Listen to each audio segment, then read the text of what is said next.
Hello guys, welcome back to the channel. हम लोगों ने कल अल्फ़ा डीके पढ़ा था। आज हम लोग बीटा डीके पढ़ेंगे, ठीक है। तो हेडिंग डाल लीजिए beta decay.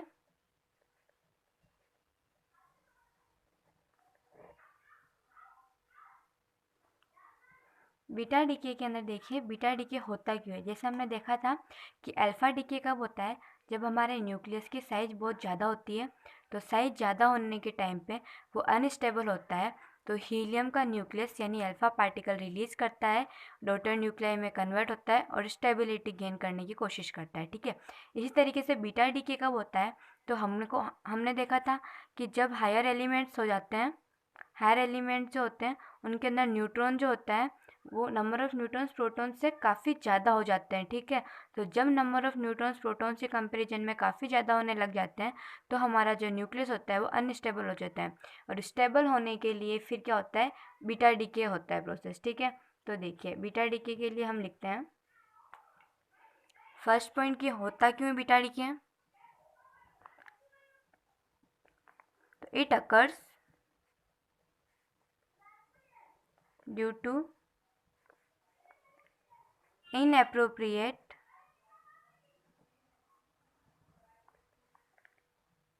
Neutron proton ratio, ठीक है।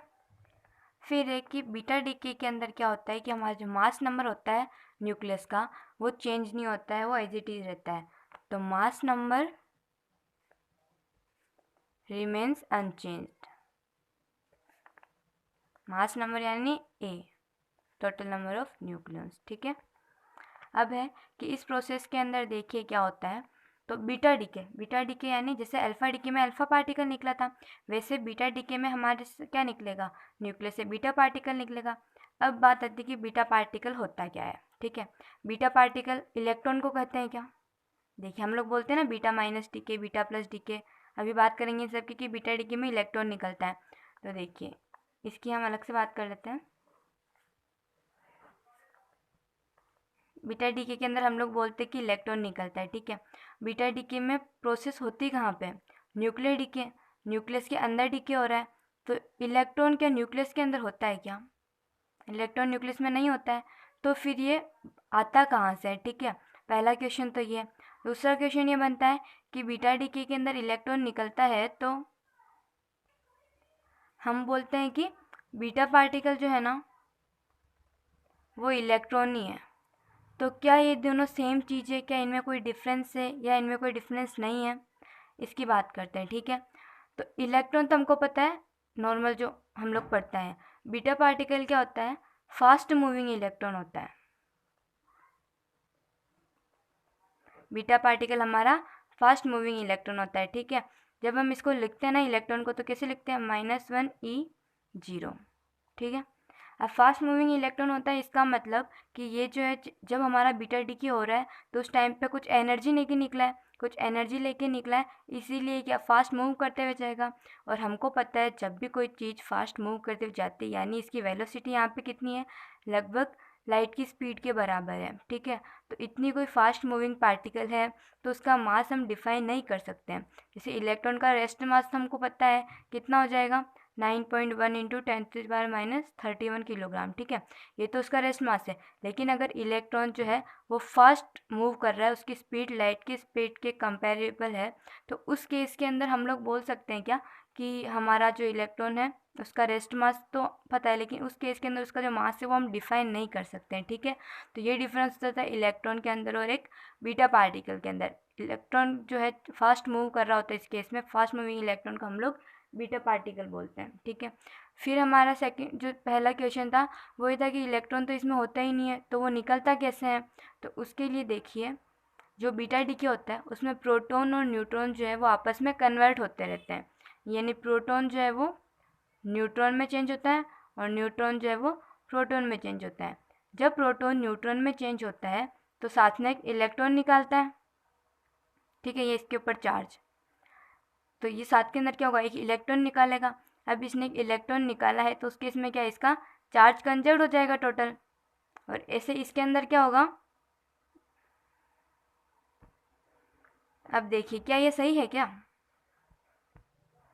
प्रोटॉन जो है वो न्यूट्रॉन और पॉजिट्रॉन में चेंज होता है। यहाँ पर इसके ऊपर चार्ज क्या +1 है, न्यूट्रॉन के ऊपर चार्ज क्या 0 है। तो यहाँ पर चार्ज कंजर्वेशन के लिए जो पार्टिकल निकल रहा है उसके ऊपर चार्ज कितना होना चाहिए, +1 होना चाहिए। +1 किसके ऊपर होता है चार्ज, पॉजिट्रॉन के ऊपर होता है। पॉजिट्रॉन क्या होता है, हमारा जो इलेक्ट्रॉन है उसका एंटी पार्टिकल को हम लोग पॉजिट्रॉन बोलते हैं। अब इधर देखिए न्यूट्रॉन के ऊपर चार्ज कितना है 0 है, प्रोटॉन के ऊपर चार्ज कितना है +1 है। तो यहाँ पर अब हमारा इलेक्ट्रॉन निकलेगा। तो इस तरीके से हम लोग चेक कर सकते हैं कि किस मतलब चार्ज कंजर्वेशन से कि किसके साथ क्या निकलेगा। तो जब प्रोटॉन न्यूट्रॉन में कन्वर्ट होगा तो साथ में पॉजिट्रॉन निकलेगा, और जब न्यूट्रॉन हमारा प्रोटॉन में कन्वर्ट होगा तो साथ में इलेक्ट्रॉन निकलेगा। ठीक है, अब ऐसा है कि इनके अंदर भी एनर्जी कंजर्वेशन, मोमेंटम कंजर्वेशन, ये सब चीज़ें जब हम अप्लाई करते हैं तो हम देखते हैं कि इनके साथ में और क्या निकलते हैं, एंटी न्यूट्रिनो, न्यूट्रिनो, ये चीज़ें भी इनके साथ में निकलती हैं। तो हम लोग रिएक्शन करते टाइम देखेंगे। अभी हमने ये देखा है कि बीटा पार्टिकल क्या इलेक्ट्रॉन ही है क्या, और इलेक्ट्रॉन होता नहीं तो निकलता कैसे है। तो वो क्या होता है, प्रोटॉन न्यूट्रॉन आपस में, क्योंकि हमारा क्या है कि इसका रेशियो जो वो इनअप्रोप्रिएट है ना न्यूट्रॉन प्रोटॉन का, तो ये लोग आपस में चेंज होते रहते हैं, और चेंज होते हैं उस टाइम पे इलेक्ट्रॉन यानी ये बीटा पार्टिकल जो है वो बनते हैं। ठीक है, तो इसलिए थर्ड पॉइंट हम लिखते हैं कि in beta decay proton convert into neutron, और न्यूट्रॉन जो है इनटू प्रोटॉन। ठीक है, प्रोटॉन एंड न्यूट्रॉन जो है वो इंटर कन्वर्ट होते रहते हैं, that is proton and neutron inter convert. तो ये हमारे बीटा डीके के जो बेसिक पॉइंट्स थे वो थे। बीटा डीके होने के 3 तरीके होते हैं। ठीक है, 3 मोड से होता है बीटा डीके। तो हम एक एक करके तीनों की बात कर लेते हैं। तो देखिए,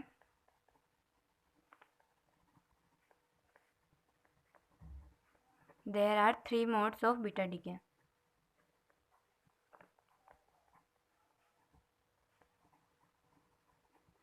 फर्स्ट हम बात करते हैं बीटा माइनस डीके की। ठीक है, तो बीटा माइनस डीके में क्या होता है, ये हमारा एलिमेंट है एक्स जेड ए। ठीक है, ये न्यूक्लियस हो गया ना एक एलिमेंट का।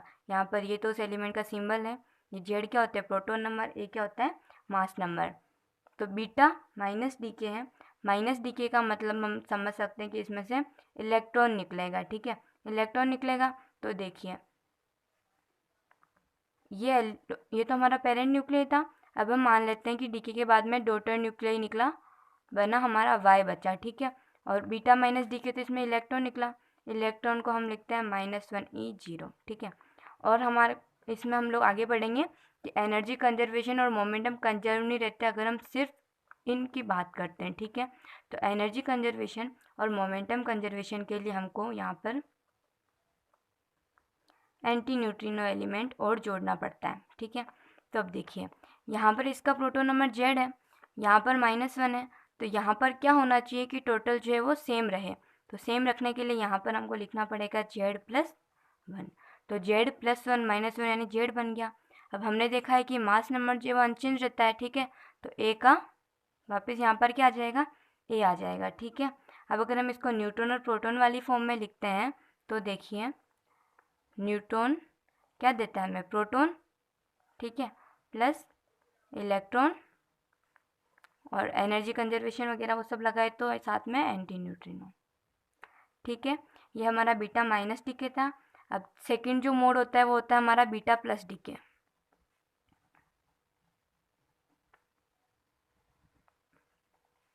बीटा प्लस डीके के अंदर क्या होता है, ये हमारा न्यूक्लियस है। ठीक है, बीटा प्लस डीके यानी प्लस, प्लस समझो कि पॉजिट्रॉन निकल रहा है। ठीक है, तो ये हमारा डॉटर न्यूक्लियस बना है, ये पॉजिट्रॉन निकला है। अब पॉजिट्रॉन है तो साथ में हमको इसमें न्यूट्रिनो ऐड कर देना है। ठीक है, कंजर्वेशन लूज के लिए। तो यहाँ पर +1 है, तो यहाँ पर क्या चीज़ आएगी, Z-1। Z-1 होगा तभी ये चीज़ बराबर रह पाएगी, और मास नंबर ए का ए ही रहता है। अब प्रोटॉन और न्यूट्रॉन की फॉर्म में इसको लिखते हैं। तो proton gives neutron plus positron plus neutrino, ये सेकेंड टाइप का हो गया। फिर थर्ड आता है हमारा electron capture. Electron capture, electron capture के अंदर क्या होता है, न्यूक्लियस जो होता है ना वो के शेल के इलेक्ट्रॉन को कैप्चर कर लेता है, ठीक है। तो जब न्यूक्लियस के शेल के इलेक्ट्रॉन को कैप्चर करता है तो लिख दीजिए यहाँ पे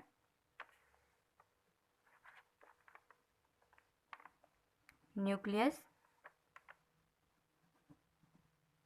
कैप्चर्स के शेल इलेक्ट्रॉन, ठीक है। तो प्रोटॉन होगा न्यूक्लियस में, वो इलेक्ट्रॉन को कैप्चर करेगा। तो प्रोटॉन इलेक्ट्रॉन चार्ज न्यूट्रलाइज, उससे हम कंजर्वेशन वगैरह देखते हैं। तो क्या बनता है, न्यूट्रॉन और ये हमारा न्यूट्रिनो, ठीक है। तो ये इलेक्ट्रॉन कैप्चर हो गया। अब देखिए ये जो हमने 3 प्रोसेस पढ़े हैं, इसमें तीनों की जो रिएक्शंस इक्वेशंस होती है वो हम लोग देख चुके हैं। अब हम लोग बात करते हैं बीटा स्पेक्ट्रम कैसा होता है, ठीक है। तो हम लोग बात करते हैं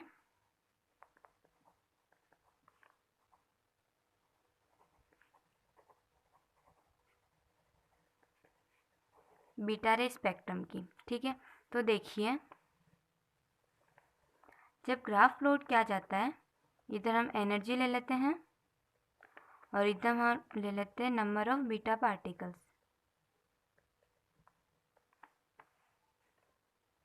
तो इसका कर्व कुछ इस तरीके से आता है,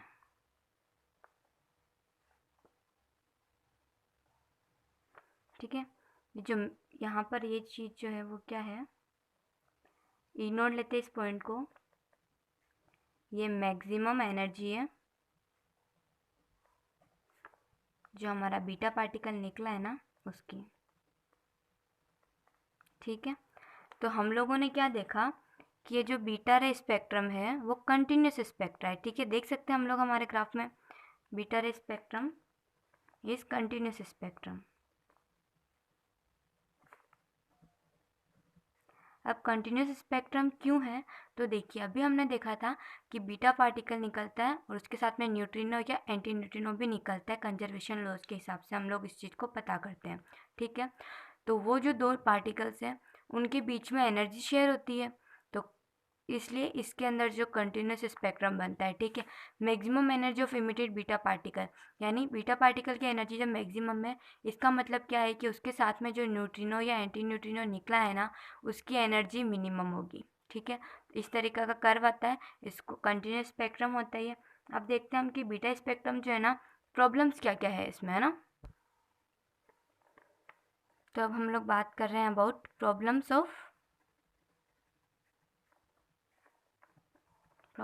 इन beta spectrum.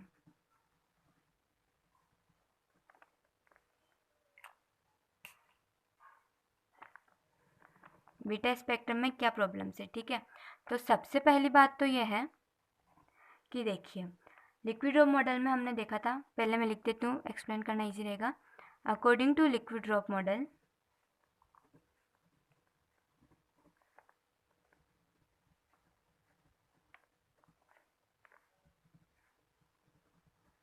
Energy of emitted beta particle, देखिए लिक्विड ड्रॉप मॉडल हम लोग क्लास में पिछली लास्ट टू लास्ट क्लास में कर चुके हैं।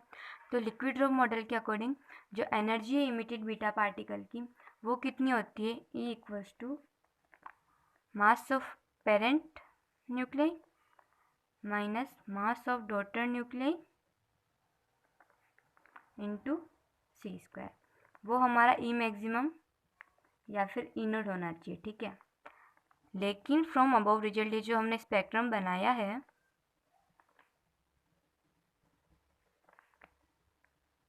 Energy of all beta particles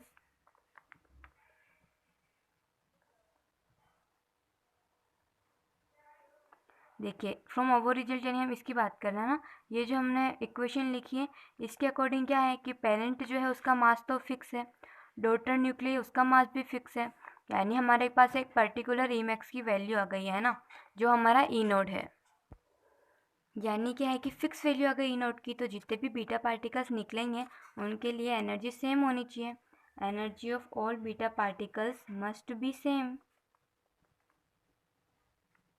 but in experimental data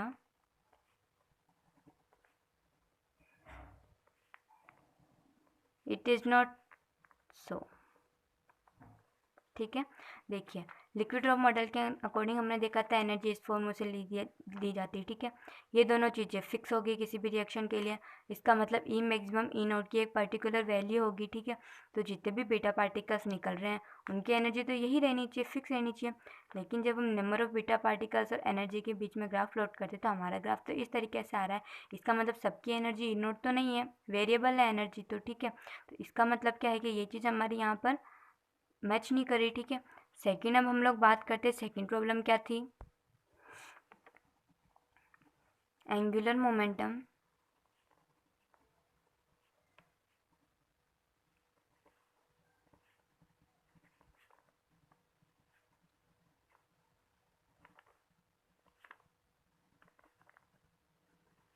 is not conserved in all three reactions.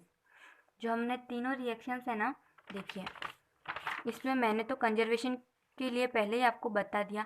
बाकी अगर हम ये जो ये एंटी न्यूट्रिनो न्यूट्रिनो लगा है इनको हटा देते हैं ना, ये बाद में मैंने मॉडिफाई होने के बाद की इक्वेशंस लिखी है। अगर हम लोग इसे डायरेक्ट ये लिखते हैं पहले कि neutron gives proton plus electron. ठीक है, और proton gives neutron plus positron. ठीक है, और proton gives neutron, proton plus electron gives neutron. अगर केवल यही चीज़ लिखते हैं तो देखिए क्या होता है।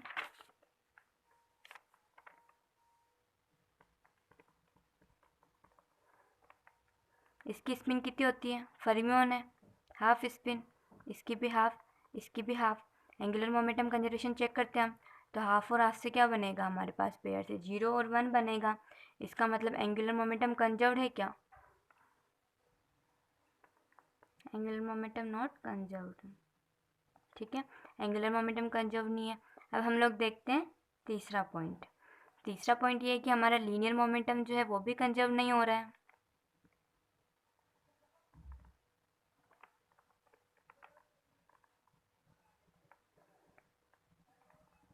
linear momentum is not conserved in all three reactions since emission of daughter nuclei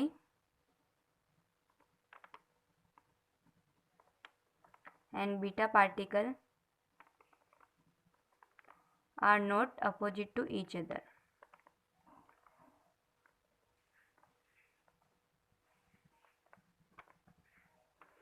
यानी कि डॉटर न्यूक्लियर और बीटा पार्टिकल जो है उनका इमिशन जो है वो एक दूसरे के अपोजिट नहीं हो रहा है।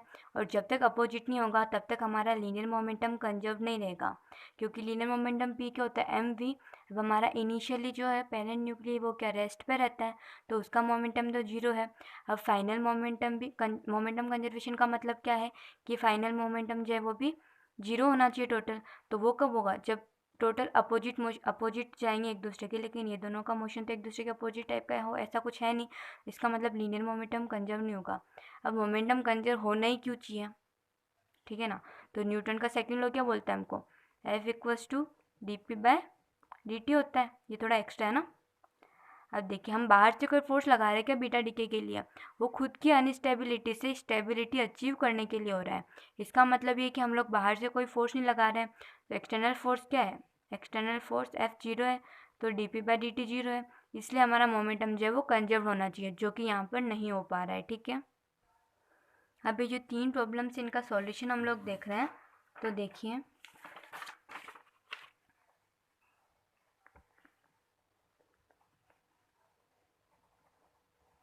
these problems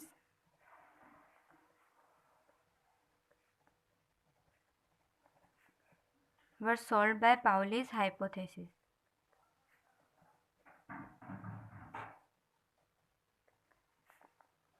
ये जो तीनों प्रॉब्लम्स आई है हमारे energy conservation, angular momentum conservation और लीनियर मोमेंटम कंजर्वेशन की। देखिए एंगुलर मोमेंटम कंजर्वेशन का अगर आपको कंजर्व कराने का तरीका नहीं है ना, आता है तो कोई प्रॉब्लम नहीं है। हम लोग बाद में जब देखेंगे तो वो चीज़ क्लियर हो जाएगी। जब हम लोग पार्टिकल फिजिक्स पढ़ेंगे ना तो उसके अंदर ये सारा आएगा कि कैसे क्या होता है, तो उसमें हो जाएगा। ठीक है, तो देखिए ये जो प्रॉब्लम्स थी वो कैसे सॉल्व हुई थी, पाउली की हाइपोथेसिस से सॉल्व हुई थी। ठीक है, उन्होंने क्या बोला था,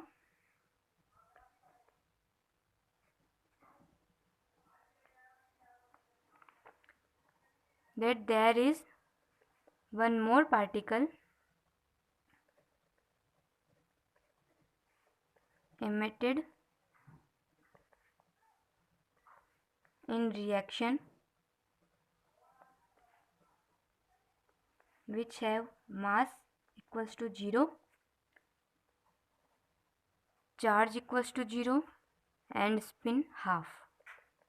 उन्होंने बोला कि ये जो हमारी रिएक्शंस हो रही है ना, उसमें बीटा पार्टिकल तो निकलते ही हैं, लेकिन उनके साथ में एक और पार्टिकल निकलता है, और वो जो पार्टिकल निकल रहा है उसका मास 0 है, उसका चार्ज 0 है, और उसकी स्पिन जो है वो कितनी है, हाफ है। और इस पार्टिकल को क्या का नाम दिया गया, तो this particle is known as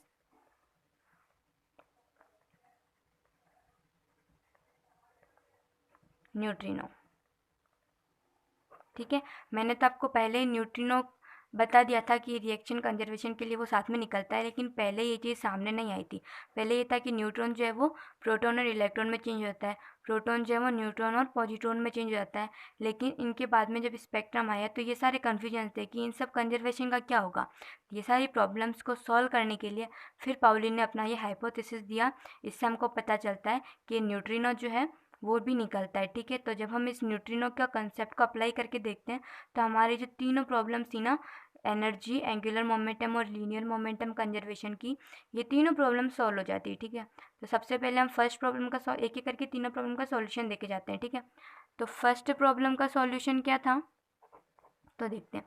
total energy जो रिलीज हो रही है रिएक्शन के अंदर, वो मैंने पहले भी बताया था स्पेक्ट्रम समझाने के टाइम कि कंटिन्यूस क्यों आ रहा है वो, तो उसका रीज़न ये है कि जो न्यूट्रिनो है और जो बीटा पार्टिकल निकल रहा है, इन दोनों के बीच में एनर्जी जो है वो शेयर होती है। ठीक है, तो इसलिए फर्स्ट का सॉल्यूशन तो ये है कि total energy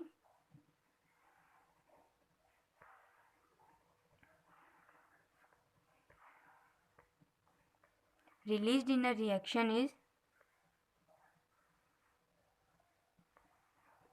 shared by electron and neutrino। ठीक है, तो ई मैक्सिमम जो आ रही है ना, वो किसके बराबर होगी, ई इलेक्ट्रॉन प्लस ई न्यू के। ठीक है, जब ई न्यू 0 होगा, इसका मतलब कि ई मैक्सिमम जो है वो ई इलेक्ट्रॉन के बराबर होगा, और अगर ई इलेक्ट्रॉन 0 है, दिस इम्प्लाइज कि ई मैक्सिमम जो है वो ई न्यू के बराबर होगा। यानी इसका मतलब क्या था, इसके अंदर जो एनर्जी है वो इलेक्ट्रॉन जो है वो भी शेयर कर रहा है, और जो हमारा न्यूट्रिनो है वो भी शेयर कर रहा है। तो इस केस के अंदर दोनों की शेयरिंग की वजह से कर्व कुछ इस तरह का आता है। एक मैक्सिमम होगी, ऑफकोर्स दोनों का कॉम्बिनेशन से टोटल एनर्जी बन रही है, तो एक मैक्सिमम होगी तो दूसरी ऑफकोर्स मिनिमम होगी। ठीक है, तो अगर ई न्यू 0 होगा तो टोटल एनर्जी मैक्सिमम जो है वो किसकी, इलेक्ट्रॉन की होगी मैक्सिमम, और ई इलेक्ट्रॉन की अगर 0 है, इसका मतलब मैक्सिमम किसकी, न्यूट्रिनो की होगी। ठीक है, ये तो फर्स्ट प्रॉब्लम का सॉल्यूशन था। ठीक है ना, सेकंड प्रॉब्लम जो थी हमारी, वो क्या थी कि एंगुलर मोमेंटम कंजर्व नहीं हो रहा था, है ना, तो neutron gives proton plus electron plus. अब हम जब इसके अंदर एंटी न्यूट्रिनो भी ऐड कर देते हैं तो देखिए इन सब की स्पिन क्या होती है, हाफ होती है। हाफ और हाफ के कॉम्बिनेशन से बना 0 और 1। अब इनके कॉम्बिनेशन से वापस हमको क्या मिलेगा, जब 1 हाफ से कंबाइन करेगा तब तो हाफ और 3/2 बनेगा, जब 0 हाफ से करेगा तो हाफ बनेगा। ये चीज़ हम लोग अच्छे से पढ़ेंगे बाद में, जब हम ये कंजर्वेशन लॉज वगैरह पढ़ेंगे ना पार्टिकल फिजिक्स में तब। ठीक है, तो इस तरीके से हम देखते हैं कि हाफ आ रहा है वापस, इधर मैच कर गया, यानी एंगुलर मोमेंटम जो है वो अब कंजर्व हो गया। ठीक है, सेकेंड प्रॉब्लम भी हमारी सॉल्व हो चुकी है। अब थर्ड प्रॉब्लम क्या थी हमारी, कि लीनियर मोमेंटम कंजर्व नहीं हो रहा था। ठीक है, तो अब क्या है कि हमारे पास यहाँ पर कितने, तीन मतलब पार्टिकल्स आ गए हैं ना, तो जब तीन पार्टिकल्स है तो हमारे लिए ये चीज़ ज़रूरी नहीं कि एक इधर जा रहा है तो दूसरा इधर ही जाए, यानी दोनों का मोशन अपोजिट डायरेक्शन में ही हो। ये चीज़ अब हमारे लिए ज़रूरी नहीं है क्योंकि तीन पार्टिकल्स हो गए हैं। ठीक है, तो इसके लिए हम लिखेंगे कि there is no necessity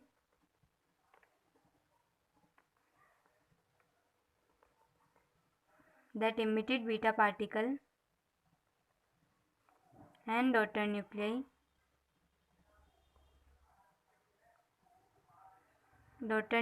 move in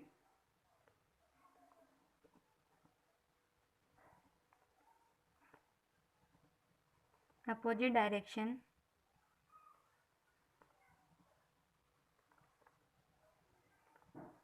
since there are three particles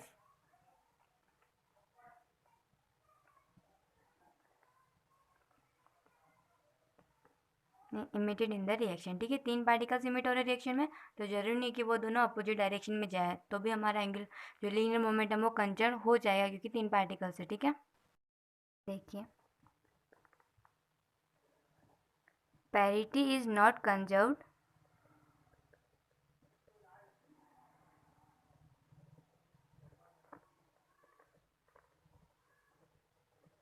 in beta DK. Beta decay के अंदर पैरिटी जो है कंजर्व नहीं होती, ठीक है। ये हमको कैसे पता पड़ा है, तो एमएससी में हमने पढ़ा था एक एक्सपेरिमेंट होता है, वूज एक्सपेरिमेंट, ठीक है।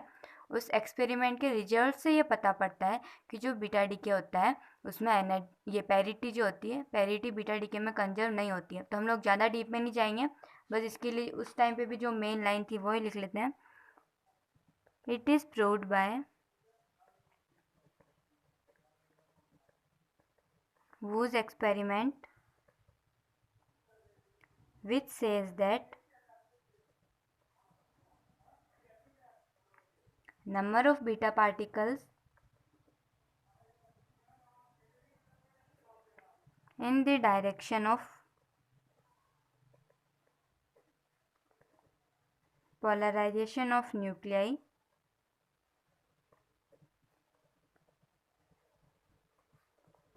is not equal to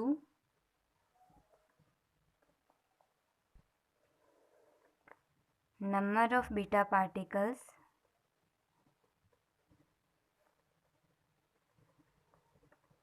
emitted in the opposite direction of polarization of nuclei।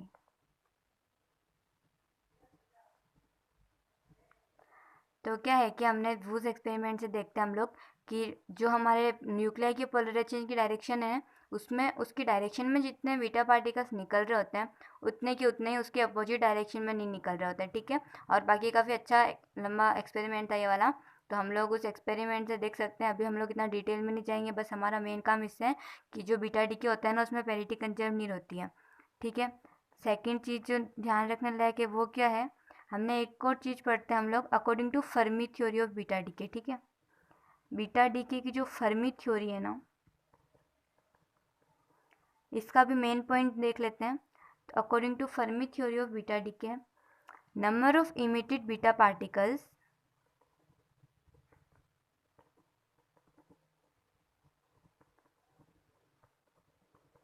between the momentum range PE2 PE plus DPE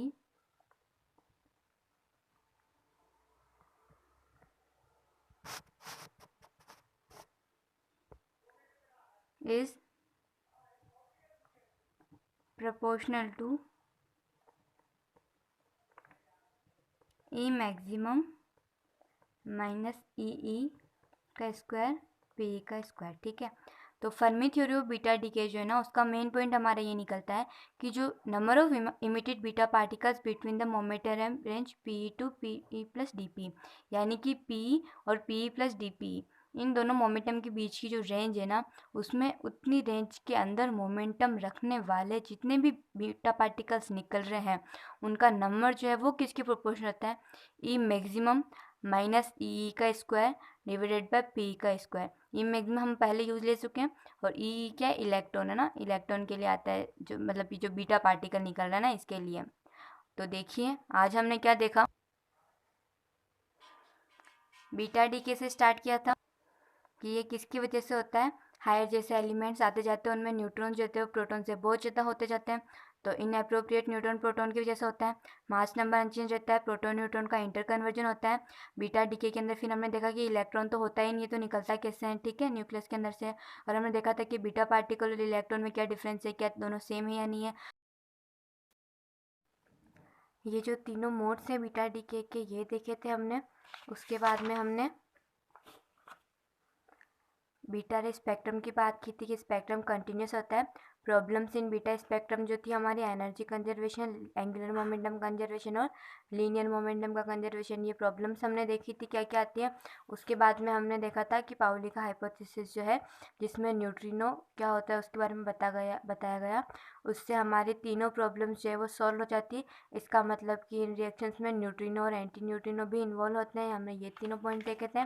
उसके बाद में हमने 2 पॉइंट देखे थे कि एक तो पैरिटी जो होती है वो कंजर्व नहीं होती है बीटा डीके में, और एक Fermi theory of beta decay जो है वो क्या कहती है, जो हमने देखा था। ठीक है गाइस, थैंक्स फॉर वॉचिंग, पढ़ते रहिए, ऑल द बेस्ट।